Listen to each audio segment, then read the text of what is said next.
The Mighty Atom. This episode features the return of the Hood after a multi-episode hiatus, doesn't it? Yeah, he's back and he's, as usual, wanting to steal the secrets of international rescue and photograph all the Thunderbird machines, but the opening of this episode is quite interesting because it shows that he was active before the existence of international rescue. Yeah, in a flashback to 2064, I guess, a whole year before international rescue is active, he's seen trying to infiltrate this atomic base in the middle of good old Australia. And he's trying... it was the accent, wasn't it? And he's trying to steal these government secrets while he's there, but he gets caught in a gunfight and ends up blowing up the atomic centre, causing this massive atomic explosion. He gets out fine, by the way, and so does everyone else, but this massive atomic explosion, which is set to ravage all of Australia, if not for an incredibly lucky gust of wind that blows the atomic cloud away. Now, I don't claim to have seen a lot of atomic explosions in my time, but does all it take is a gust of wind to blow away an atomic mushroom cloud? I don't know. That's the Japanese, they know what it's like. Yeah, but I guess so long as it leaves Ramsay Street alone, then I guess Australia's okay. Neighbours. Seriously, in that soap, everyone goes to the same hospital.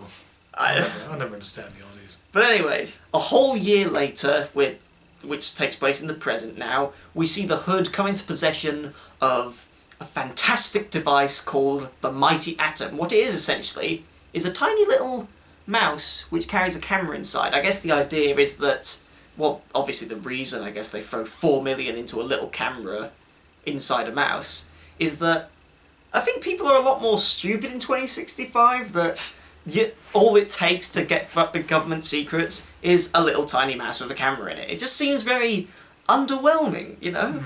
He takes control of this little mouse, drives it along, and this cute little music like...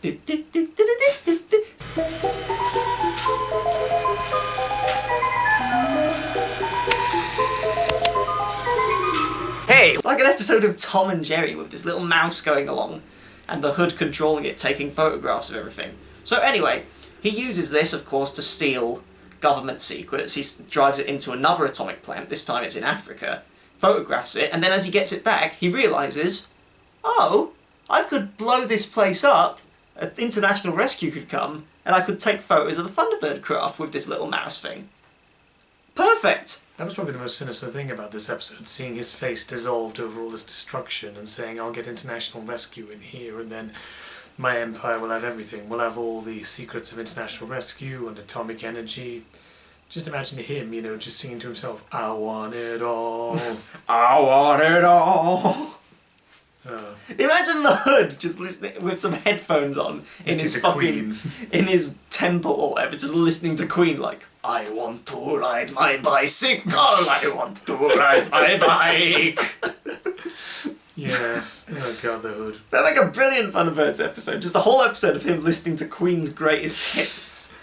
Yeah, they were a very vain band, Queen, but maybe not as much as this guy. I mean, he's putting the whole world in danger just so he can get his hands on certain machinery. And so he blows up the power plant and international rescue are called into action. Now, on a separate note, Lady Penelope pays her first visit to the island, and she's lounging about there, just bored out of her mind.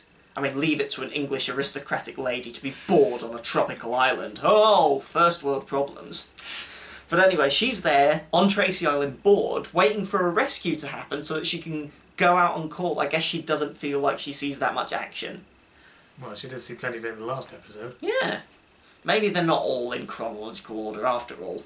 But there was a slight hint when she first arrived saying she's been seeing a lot of action, but you never know. Yeah, who knows. So anyway, they get the call, and Thunderbirds 1, 2, and 4 all go out, and they bring Lady Penelope along because she begs and pleads. And this is really...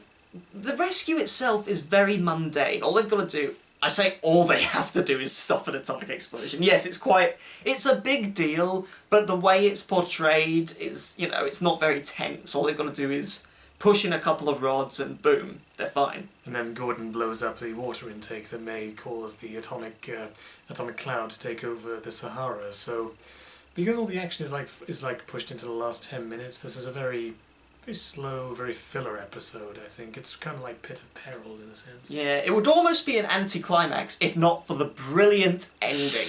Because, really, it's worth watching the whole episode just because of the great ending in which Lady Penelope is left waiting in Thunderbird 2. I guess she can't really do anything about the rescue herself. And the Hood sees the Thunderbird crafts and them all going in and sorting the mess out. And he's like, okay, time to send in the mouse to take photographs. And when he finally gets the camera back, he thinks he's succeeded and he looks on the camera and what he sees are loads of photos of Lady Penelope being like, ah, a mouse, a mouse! So the Hoods basically rendered these photographs useless because Lady Penelope's in all of them, covering up all of the Thunderbird equipment. Very typical portrayal of women in the 1960s, just all scared of mice. The Hood is just so mad that he beats the living crap out of this little robot mouse, calling it a failure.